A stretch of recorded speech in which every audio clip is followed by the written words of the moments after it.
Hello বন্ধুরা, এটা হলো জগন্নাথ মন্দিরে ঢোকার মেন দরজা, চৈতন্য দ্বার। চলো তোমাদের চৈতন্য দ্বারটা দেখিয়ে দিলাম। এবার চৈতন্য দ্বারটা দেখিয়ে জগন্নাথ মন্দিরের দিকে যাওয়া যাক। এই যে আমরা জগন্নাথ মন্দিরের দিকে চলে এসেছি।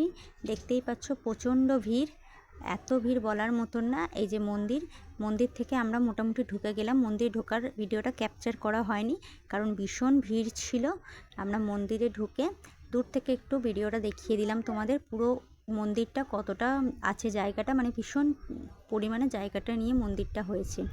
তো বলে রাখি, ততক্ষণ তোমরা ভিডিওটা দেখতে থাকো, আমি বলে দিই আমার কথা। চলো, যারা ইউটিউব চ্যানেল থেকে দেখছো তারা আমার ভিডিওটা একটা লাইক দিয়ে, একটা শেয়ার করে, সাবস্ক্রাইব করে, কমেন্ট করে পাশে থেকো। আর বেল আইকনটা টিপতে ভুলো না। আর যারা ফেসবুক চ্যানেল থেকে আমার দেখছো, ফেসবুক পেজ থেকে, তাদেরকে বলে দিচ্ছি, তা তোমরা একটু ফলো দিয়ে পাশে থেকো, লাইক করো আর কমেন্ট করো। অসংখ্য ধন্যবাদ যারা যারা এই ভিডিওটা দেখছো। তো চলো, দেখতে পাচ্ছ কত সুন্দর মন্দিরটা তৈরি হয়েছে। তো যারা যারা এখনও অবধি যাওনি, মন্দিরটা দেখোনি, তাড়াতাড়ি চলে যাও, গিয়ে দেখে আসো। আমি তোমাদের মন্দিরের চূড়াটাও একদম ক্লোজ করে দেখিয়ে দিলাম। সমস্ত মন্দিরের চূড়াগুলো আমি ক্লোজ করে করে তোমাদের দেখিয়ে দিচ্ছি। তো ভিডিওটা কেমন লাগলো তাড়াতাড়ি বলে দিও, ঝটপট করে কমেন্টে জানিয়ে দাও। অনেক দিন পর একটা বড় ব্লগ নিয়ে তোমাদের সামনে হাজির হলাম। খুব একটা তো বড় ব্লগ নিয়ে হাজির হওয়া হয় না।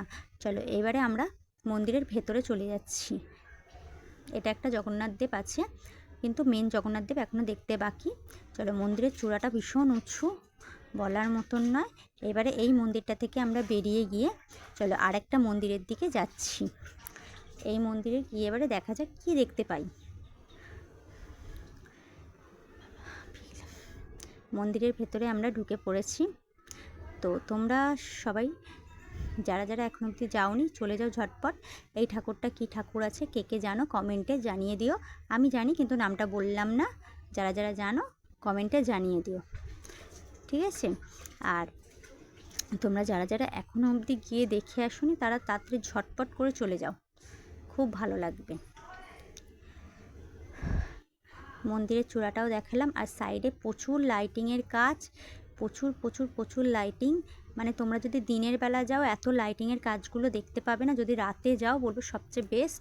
সমস্ত লাইটিংয়ের কাজ দেখতে পারবে। ভিতরেও ভীষণ লাইটিংয়ের কাজ, প্রচুর লাইটিংয়ের কাজ। শেষমেশ আমরা জগন্নাথ দেবের কাছে চলেই এলাম।